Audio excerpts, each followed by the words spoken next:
So I didn't work with MichaelJackson. Let me clear that up. But my crew did. My team did back then. Dallas Austin, Alvin Spites, Leslie Brathwaite.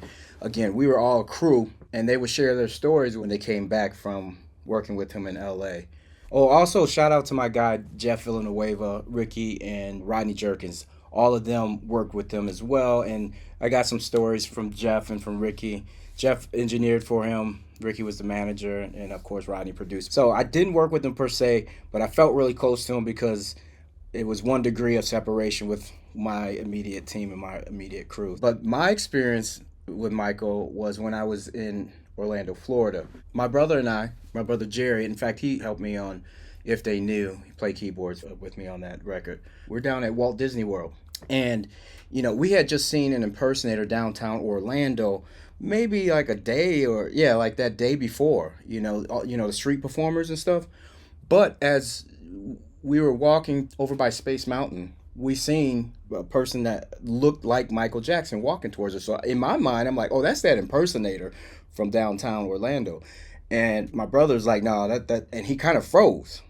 And he's like, no, that's Michael, that's Michael, that's Michael. I was like, what? And so I'm looking, and Michael had, he was with the little kid with the red shirt on that was in the tabloids back in the day. Michael had on a red shirt, and he had on a hat, but he was walking towards us, right? And as he was walking towards us, within like 2 seconds, like it seemed like time had frozen for a minute, because within that amount of time, we're looking at him, and then all of a sudden it's just like, like fisheye effect, and then zooming in, and it's like as he's coming towards us and we're walking to him, we're like, oh my God, this is Michael Jackson. Then all of a sudden you seen the crowd just swarm around him, and of course Michael had his security detail, and they closed in on him, and then they basically took him and they whisked him away down this little bitty path, and all of a sudden they disappeared.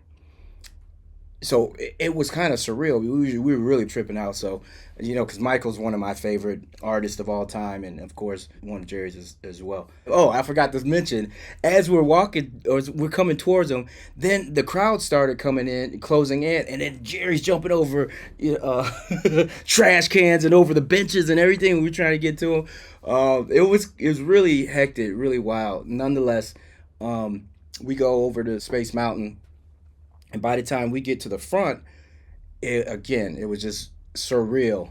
As we're right there at the front, because we're getting the front car, and then all of a sudden, boom, security comes again, and they shut down the line, got everybody else off from the roller coaster, and Michael and the young boy had sat in the front of the roller coaster in the front car, and they took off. And they came back, whisked them back out. There's like these little secret pathways through Disney World. But anyway, that's my story with Michael. Never got a chance to work with him, but I did meet him.